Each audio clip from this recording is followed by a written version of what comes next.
Olá, meu amigo, minha amiga. Nos encontramos novamente e damos continuidade à nossa série de vídeos sobre as teorias políticas. Hoje nós vamos conversar sobre as teorias liberais, o liberalismo. Vamos ver o surgimento das ideias liberais, a sua origem, as características e diferenças entre liberalismo político e liberalismo econômico. Esta é uma corrente de pensamento que tem muita influência no pensamento político ao longo dos séculos e hoje mesmo provoca muitas discussões, porque muitos se dizem liberais e, na verdade, não são, e são retrucados por aqueles que realmente são liberais, que adotam essa linha de pensamento. Então, vamos conhecer um pouquinho mais.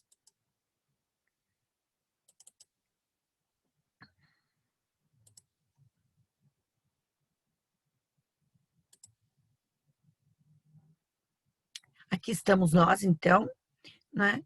Então, esse é o nosso tema de hoje, o liberalismo e as teorias liberais. O liberalismo é um conjunto de ideias éticas, políticas e econômicas da burguesia, que se opunha à visão de mundo da nobreza feudal. Por isso que ele surge exatamente no momento do declínio do feudalismo e de uma hegemonia do capitalismo. Nós temos vários campos, várias áreas em que as ideias do liberalismo vão se desenvolver. No campo ético, ele vai se caracterizar pela garantia dos direitos individuais, tais como a liberdade de pensamento, de expressão e de religião. No campo político, ele vai se colocar contra o absolutismo real e a busca de teorias contratualistas, que são a nova forma de legitimação do poder, é o que nós vimos no vídeo passado com os contratualistas. E no campo econômico, ele se opõe à intervenção do poder do rei ou de qualquer poder estatal nos negócios, que se dava por meio do mercantilismo naquela época, nas concessões de monopólios e privilégios. Então, quando as primeiras ideias ditas liberais surgiram ainda no século XVII, elas vinham de filósofos ingleses como Locke e franceses iluministas como Montesquieu e Voltaire. O intuito nessa época era derrubar o antigo regime, que era monarquista absolutista, e instituir estados constitucionais de direito na Europa. Então, a burguesia, os capitalistas, os grandes capitalistas, que tinham se aproveitado da monarquia absolutista para a criação dos monopólios, em que eles exploraram as colônias europeias nas Américas, na África e na Ásia, agora já não precisavam mais desse monopólio. O que eles queriam é garantir o poder político e, por isso, trabalharam pela derrubada do regime monárquico em prol de um outro tipo de regime. Eles conquistaram a hegemonia econômica e agora queriam conquistar a hegemonia política. As ideias mais remotas do pensamento liberal político advêm da filosofia justnaturalista do filósofo inglês John Locke.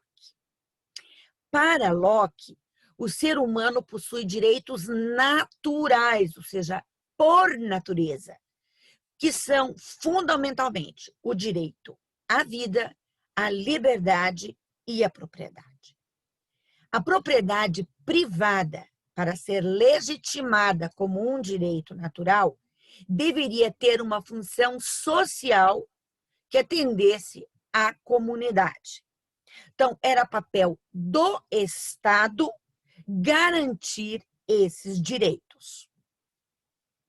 Muito além dos ideais justnaturalistas, o liberalismo admite que não deveria haver um sistema opressor que retirasse dos indivíduos a sua liberdade, deixando-os assim livres, na medida do possível, para viverem e produzirem. Nesse sentido, surgiu o liberalismo econômico, proposto pela primeira vez pelo filósofo e economista inglês Adam Smith. Smith defendia que o Estado deveria ter o mínimo possível de participação e gestão na economia, pois essa deveria ficar totalmente regulada por si mesma, a autorregulação do mercado.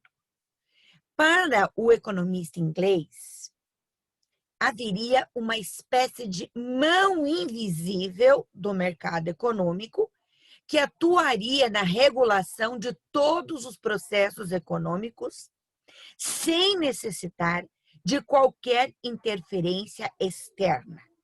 Então, na economia, o Estado não deveria intervir. As teorias liberais foram altamente aplicadas em grande parte da Europa oitocentista e nos Estados Unidos.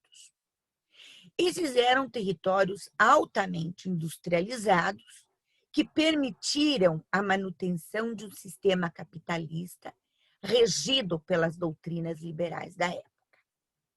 As regras de manutenção da economia foram desenvolvidas pelo próprio mercado.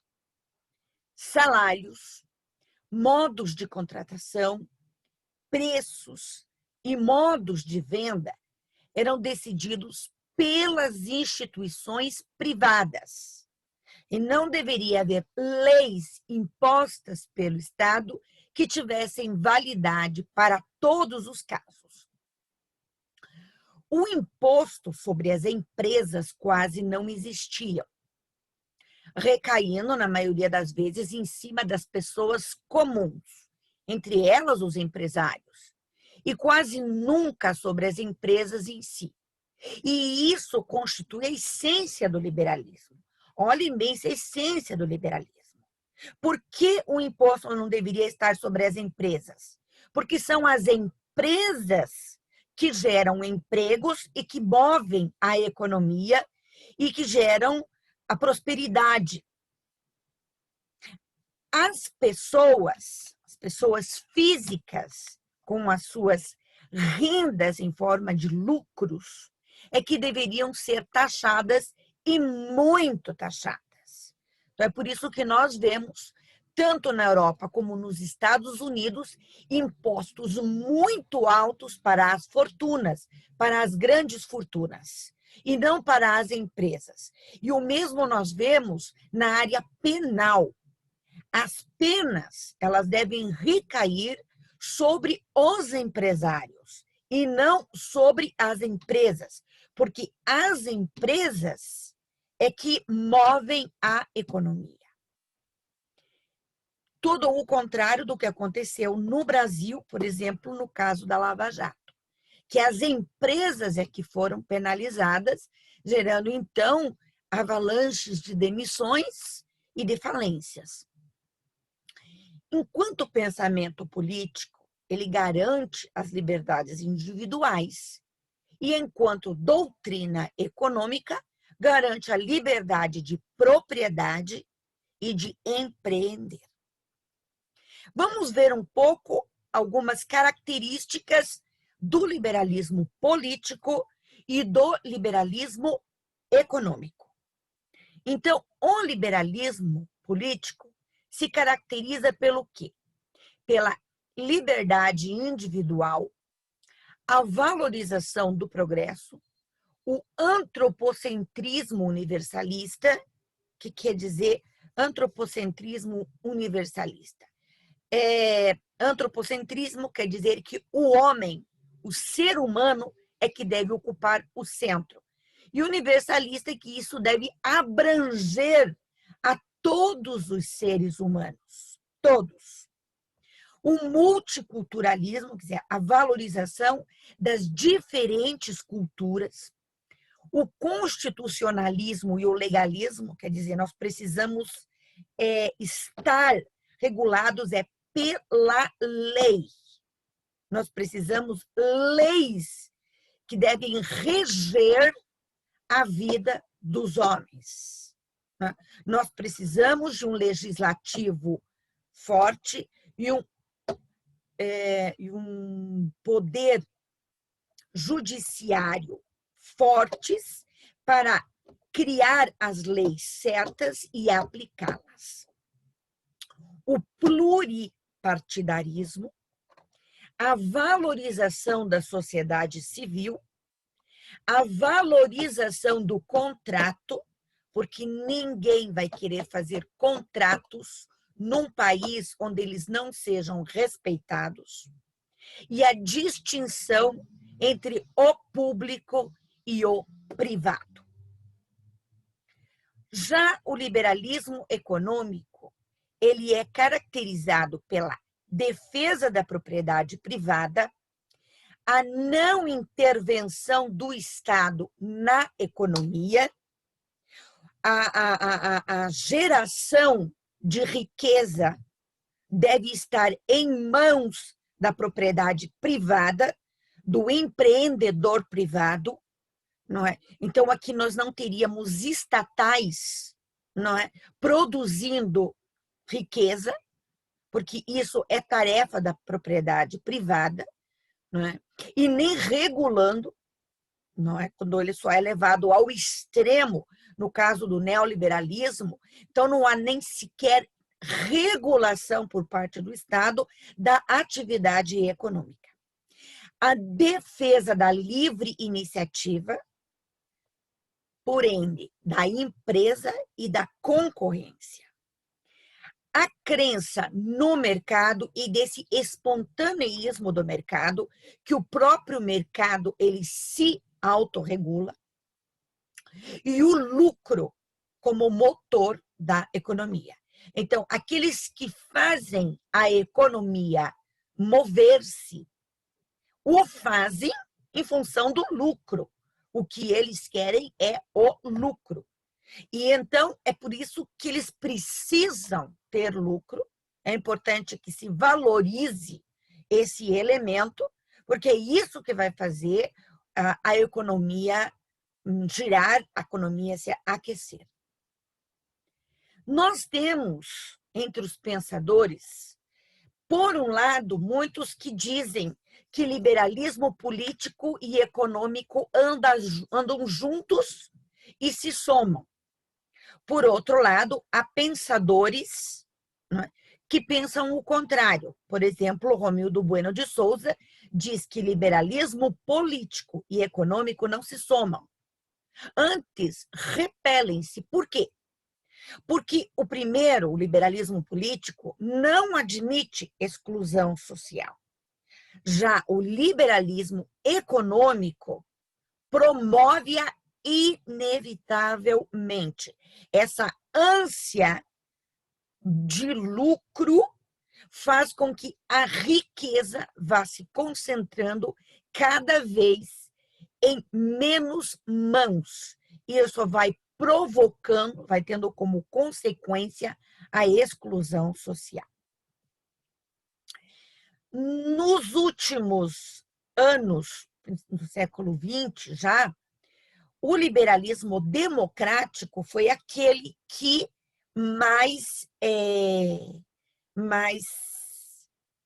teve peso, digamos assim, se libertando do liberalismo econômico.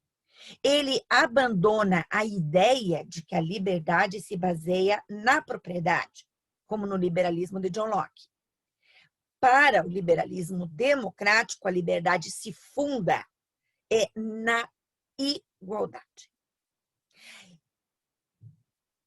E se deve levar, deve haver uma extensão dá liberdade a um número cada vez maior de pessoas por meio de legislações e garantias jurídicas. Porque quando há a concentração da propriedade e dos ganhos do lucro, não é, em mãos de poucos, aqueles que são excluídos da riqueza não pode se dizer que tenham liberdade, porque a liberdade deles é uma liberdade vazia, meramente teórica, virtual, diríamos hoje em dia. Liberdade para quê? Eles não têm condições de exercer a liberdade. É aí que nós entramos, né, nas reivindicações de igualdade do liberalismo democrático, que no nosso século já XX se manifestaram de diferentes formas. Coloquei aqui algumas, não é, que foram, não é, mais significativas, mais fortes. Uma delas foi a defesa do sufrágio universal, a ampliação das formas de representação. Porque antes falávamos de liberdade e de igualdade, só que em muitas constituições, somente aqueles que tinham determinada quantidade de propriedade tinham direito, por exemplo, ao voto. Então, eles não eram representados, aqueles que estavam excluídos das riquezas, eles não eram representados. Não é? Estavam excluídos os analfabetos. Bom, no Brasil, por exemplo, no início do século XX, os analfabetos, eles eram mais de 60% da população. Então, eles não eram representados. E por que existia o analfabetismo no país? Porque nunca tinha havido vontade política da universalização do ensino, não é? Da escola. Não é? Então, essa ampliação das formas de representação, elas vão fazer com que nós tenhamos um maior número de partidos, o surgimento dos sindicatos para representarem a classe trabalhadora e algo assim bastante interessante foram os movimentos sufragistas das mulheres. Então, no início do século XX, praticamente nos países democráticos não existia o voto feminino. Então, as mulheres não votavam. Não é? Muito menos tinham representação, não é? Nos parlamentos. Então, o voto feminino foi resultado de uma grande luta. No Brasil, por exemplo, as mulheres conseguiram o direito ao voto a partir da década de 30. E nós tivemos um movimento sufragista bastante forte, principalmente no estado de São Paulo. Né? Então, eu coloquei aí algumas fotos desses movimentos sufragistas, né? Femininos. Outra forma, não é, de aparecer essa reivindicação de igualdade foi a exigência de liberdade de imprensa. Então, hoje, nós não entendemos mais democracia sem liberdade de imprensa. Aonde exista qualquer tipo de censura,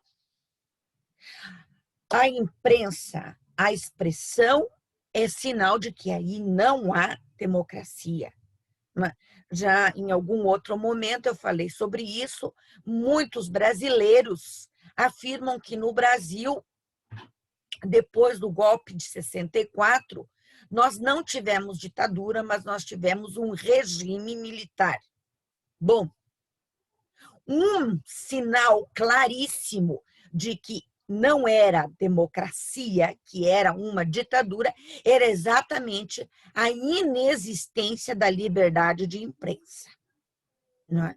Havia nos grandes jornais uma pessoa, nas televisões, também nas rádios, uma pessoa que ficava ali cortando, o sinal era uma tesoura, cortando, não é? Ou dizendo quais eram as matérias que não poderiam ser publicadas ou não poderiam ir ao ar. Então, de repente, um grande jornal, vamos dizer, o Jornal do Brasil, na época, que era um grande jornal, na sua primeira página apresentava uma receita de bolo. Por quê? Porque naquele lugar, com certeza, era para haver uma notícia que a censura não permitiu. Não é? Quando um presidente da República se nega a responder a perguntas da imprensa e diz que vai encher a boca do repórter de porrada, significa que ele não é um democrata, que ele pensa, né, que ele não tem que dar satisfação à população e ele pode fechar a boca da imprensa através da porrada. Né? Outra forma importante de luta da igualdade, não é, do liberalismo democrático, foi a implantação da escola elementar universal, laica, gratuita e obrigatória. No Brasil, isso só começou a acontecer depois da década de 30, quando nós tivemos pela primeira vez um plano nacional de educação, justamente no regime de Getúlio Vargas. Então, pela primeira vez, nós ainda não tínhamos uma lei de diretrizes e bases da educação nacional. A primeira vez que houve uma LDB no Brasil foi em 1961, que quase não foi aplicada em vista do golpe de Estado de 1964. Quando ela começou a ser colocada em prática, houve o golpe militar. Não é? Então, mas nós começamos a pensar em educação como um grande projeto nacional somente a partir da década de 30. Isso nos colocou, não é, na retaguarda de todos os países democráticos. Não é? Então, nós já vínhamos com um déficit enorme em termos de educação, com a maior parte da população brasileira analfabeta. Não é? E essa universalização da escola elementar, sendo gratuita e obrigatória, não é? Ela sofreu um atraso muito grande. Nós podemos dizer assim que foi com Fernando Henrique Cardoso que houve um empenho muito grande no ensino básico, não é? De universalização realmente da educação. Então, olha que grande atraso nós temos comparando com outros países. Já houve algumas publicações que mostravam como era a Coreia na década de 70 e o Brasil na década de 70, e como no final do século XX eles deram um salto enorme e nós ficamos para trás, não é? E em termos econômicos. E qual foi a razão de que a Coreia deu esse grande salto econômico e o Brasil ficou para trás? Foi justamente no investimento à educação. É muito triste que no Brasil, neste momento, em pleno século XXI, não é? Já na segunda década do século XXI, ainda a educação não é prioridade nacional. Porque, apesar de que a Constituição de 88, ela garante um mínimo a ser investido em educação, na real, se encontra muitas formas de ludibriar esses números e fazer com que eles escoem para outros caminhos. Bom, com isso daqui, eu acho que mais ou menos nós conseguimos entender um pouco o que é o liberalismo.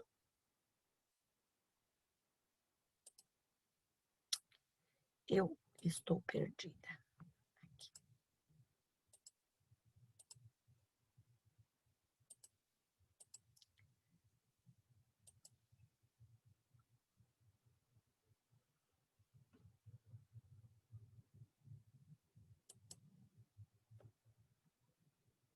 Aconteceu um desastre aqui, mas eu acho que deu para mais ou menos compreender qual era a ideia que eu queria passar para vocês, né? Houve uns probleminhas técnicos aqui, de quem não é muito boa em questões de internet. Né? Muito bem. Então, acho que conseguimos, mais ou menos, colocar aqui essa questão do liberalismo e no nosso próximo vídeo, vamos ver uma outra corrente, né, que são exatamente os comunismos e socialismos, que mais ou menos se contrapõem a esse pensamento. Então, até lá, nos vemos e continuamos compreendendo um pouco melhor o pensamento político do nosso tempo. Tchau, até a próxima.